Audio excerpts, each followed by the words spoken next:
programa de hoje, o carioca que é major e porta-voz das Forças de Defesa de Israel. Vai insistir Israel. Bande inimigo acima. Vem atualizar tudo o que está acontecendo entre Israel e o grupo terrorista Hezbollah. Palmas para o major Rafael Rosenstein. Olá, boa tarde, diretamente de Israel. Seja bem-vindo, Major Rafael Rosenstein. Essa seria a sua pronúncia, Major? Boa tarde, Daniel. Acho que foi a primeira vez que conseguiram pronunciar certo meu sobrenome. Tá de parabéns. Que legal. A gente estudou muito no Pérez, na hebraica, para falar. Primeiro, seja bem-vindo ao programa Pânico. A gente sabe que é um momento agora de tensão no Oriente Médio, de Israel, né? Principalmente agora vem depois, né, de Gaza, que a gente teve o Hamas. Agora a história está mais para o Líbano com o Hezbollah. Então, queria que você desse as atualizações aí, como está acontecendo nesse momento aí em Israel, por gentileza. Sim, obrigado pela oportunidade. Na verdade, a guerra contra o Hezbollah começou no dia 8 de outubro do ano passado, quando o Hezbollah decidiu se juntar ao Hamas, depois das atrocidades cometidas pelo Hamas no 7 de outubro, quando o Hamas sequestrou crianças, idosos, mulheres, assassinou mais de 1.000 pessoas aqui no território israelense e deixou mais de 5.000 pessoas feridas. Um dia depois, o Hezbollah começou lançando seus mísseis, foguetes e aviões não tripulados em direção ao nosso território. Durante mais de 11 meses, o Hezbollah lançou 9.000 mísseis em direção ao nosso território, o que obrigou a 60.000 pessoas, mais de 60.000 pessoas do norte de Israel a evacuar suas casas, porque dia após dia o Hezbollah lançava mísseis em direção às suas casas. Então, um objetivo que foi colocado nessa guerra, nesse momento, foi permitir que todos os cidadãos israelenses que foram deslocados de suas casas possam voltar para suas casas em segurança. Então, o exército começou uma operação cirúrgica no Líbano, atuando contra alvos terroristas do Hezbollah, para poder desmantelar a capacidade do Hezbollah de continuar lançando seus mísseis e seus aviões não tripulados com explosivos em direção ao nosso território. Perfeito. Major, sabe que eu ouvi você falando na rede social, você se comunica muito bem, que para diferenciar a história dessa guerra, né, entre grupos terroristas, né, e o país, no caso assim, Líbano e Hezbollah. Inclusive, né, muita gente acaba tendo as narrativas, né, a gente fala muito sobre isso aqui, como é que acontece escudos humanos, onde são guardados, né, os mísseis, né, as armas também, e teve uma estratégia também, né, do Hezbollah de guardar na casa da população, de civis. Isso que aconteceu, a gente já viu e já foi mostrado, mas não é todo mundo que fala sobre isso. Então eu gostaria que você pontuasse a diferença dessa guerra e com quem ela é. Essa guerra é a guerra mais complexa da história da humanidade. Eu vou explicar por quê. Principalmente por 4 motivos. Primeiro, porque essa guerra é travada em um ambiente urbano. O Hezbollah, o Hamas, decidiram levar essa guerra onde está a população. O segundo motivo é que essa guerra é travada em um dos locais mais densamente populosos do mundo. Na faixa de Gaza, por exemplo, tem 365 quilômetros quadrados e uma população de mais de 2 milhões de habitantes.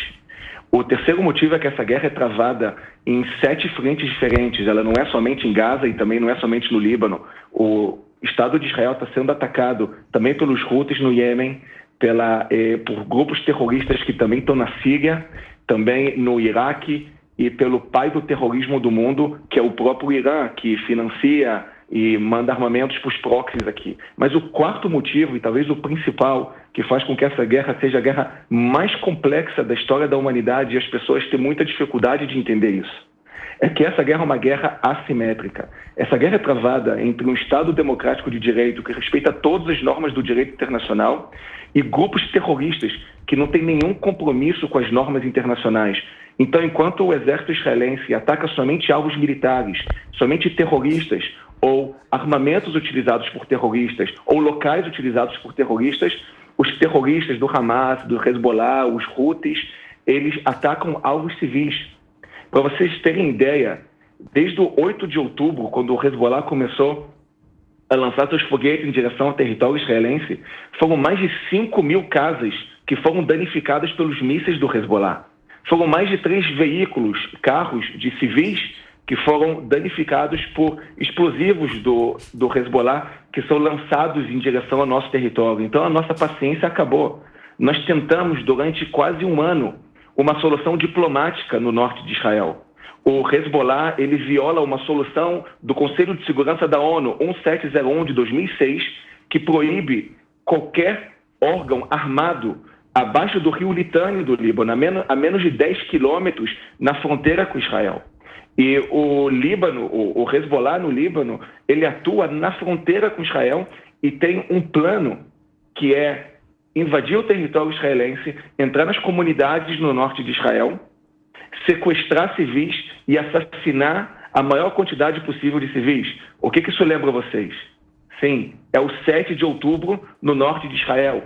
Esse é o que o Hezbollah pretende fazer. Nós não podemos mais permitir que grupos terroristas que têm o objetivo de eliminar Israel do mapa continuem sendo uma ameaça para o Estado de Israel. O meu avô, ele foi sobrevivente do Holocausto. E eu tenho eu sou muito grato pelo Brasil, que recebeu meu avô de mãos abertas depois da carnificina que ele passou em Auschwitz. Perdeu quase toda a sua família e ele conseguiu chegar sozinho em Petrópolis, no Rio de Janeiro.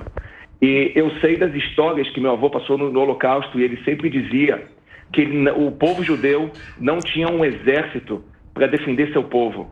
Hoje nós temos um exército e nós não vamos deixar nunca mais que grupos terroristas, exércitos terroristas, país terrorista como o Irã, possam colocar em prática o desejo de eliminar Israel do mapa. Essa guerra é simples. Ela é travada entre grupos terroristas que querem acabar com o Estado de Israel e um Estado democrático de direito que tudo que quer é viver em paz. Perfeito. Vamos lá, Betão. Ô Major, a gente sabe que uma das armas de qualquer guerra também é a informação. Eu queria perguntar pro senhor aí qual é a tua análise de sempre colocarem Israel como grande vilão. Não, Israel fez algo desproporcional. O Israel é sempre, e dos conglomerados de mídia, né, na grande maioria, Israel é sempre o grande vilão. Isso para o senhor faz parte da guerra, em intuir as pessoas que não estão muito ligadas na geopolítica, em colocar Israel sempre como o vilão da história? Sim, inclusive, durante 11 meses, o Hezbollah lançou seus 9.000 foguetes e mísseis em direção ao nosso território. Eu não vi nenhum país exigindo um cessar-fogo no norte de Israel. Somente quando Israel começou a atacar o Hezbollah de uma forma cirúrgica, depois de pedir a evacuação da população civil, nós estamos vendo como o mundo está pedindo imediatamente um cessar-fogo.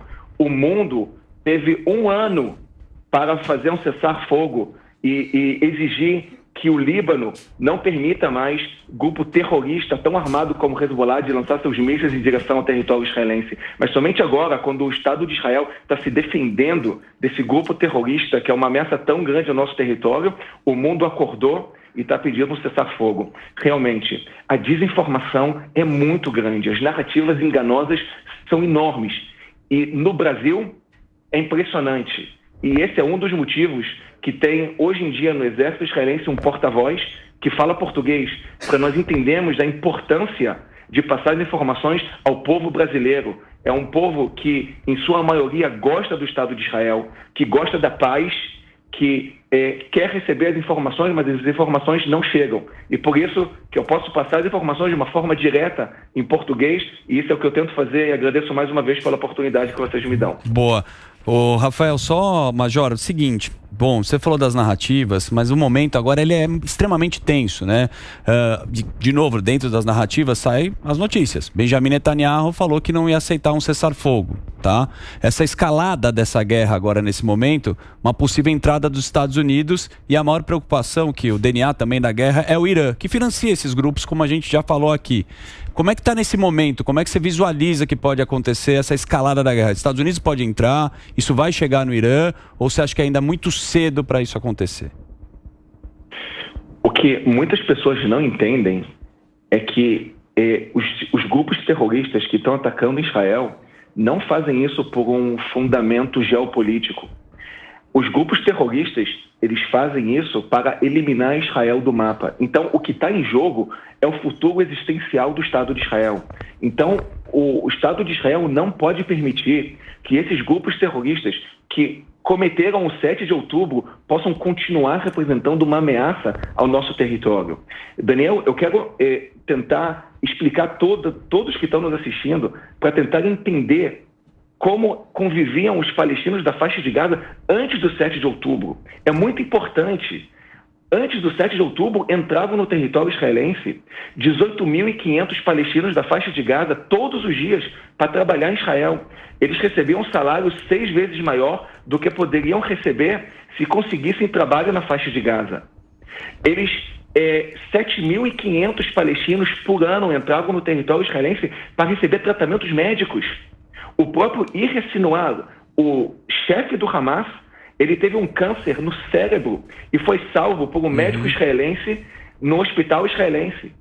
Então, essa guerra, o que está em jogo é o futuro existencial do Estado de Israel. Então, você me perguntou sobre as próximas etapas da guerra.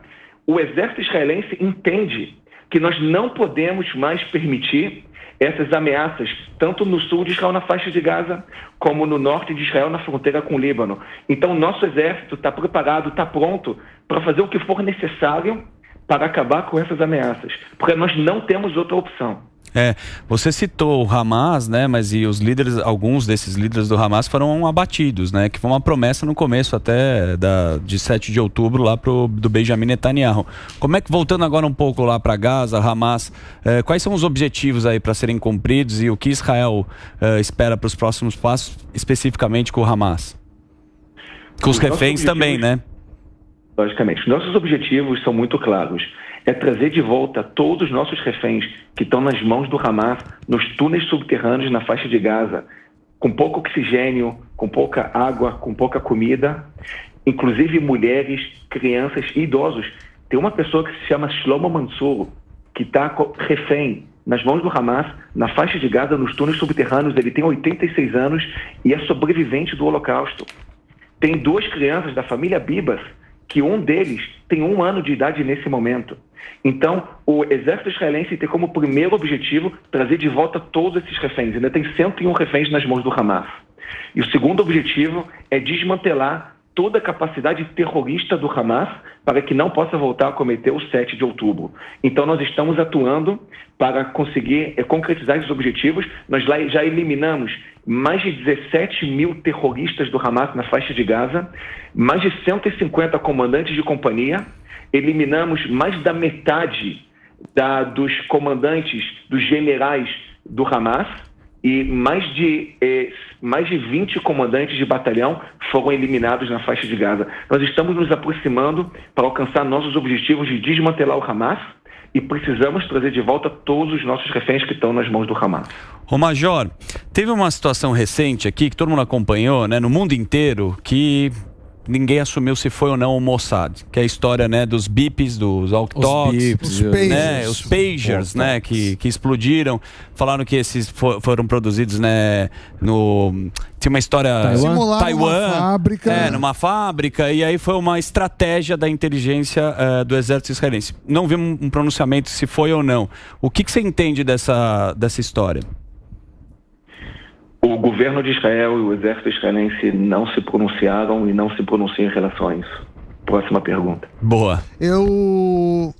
Uma das parcerias históricas de Israel é com os Estados Unidos. Os Estados Unidos sempre apoiou Israel no decorrer da história, e agora a gente tem uma eleição americana em que Trump parece mais próximo a Israel e Kamala menos próximo. Inclusive, há dúvida se ela sequer apoiaria ou se ela não iria para um outro lado, até dando, de certa forma, força para o Hamas. Isso preocupa as forças de defesa israelenses? Como que vocês enxergam essa questão? Essa pergunta é muito boa, mas eu sou um militar, então eu posso falar somente das nossas relações com companheiros, com o exército americano, as nossas relações não poderiam ser melhores do que são nesse momento. Inclusive, nós vimos no ataque que foi feito em abril pelo Irã, lançando 350 mísseis e aviões não tripulados em direção ao nosso território, que 99% foram interceptados. Foi uma demonstração da nossa parceria com nossos aliados e principalmente o exército americano. Olha, esse é o nosso Major Rafael Rosenschein. Diretamente de Israel. Primeiro eu quero agradecer aí de verdade o seu tempo. A gente sabe que você se comunica aí representando, né, o Estado de Israel. É muito importante, inclusive, como a gente fala, pelas narrativas. E te desejar sorte aí também, que é um momento muito triste, né? Um momento tenso que vocês estão vivendo, que o mundo está vivendo. Então, toda a força. Obrigado pela sua participação aqui. A porta do Pânico está sempre aberta aí, quando você quiser, tá bom, Major? Obrigado, Daniel. Obrigado a todos vocês. Foi um prazer poder estar aqui, responder às ótimas perguntas e poder combater a desinformação e as narrativas enganosas sobre o conflito aqui no Oriente Médio. Boa, Major. Obrigado. Boa sorte, Major Rafael Rosenschein, diretamente de Israel, aqui no programa Pânico.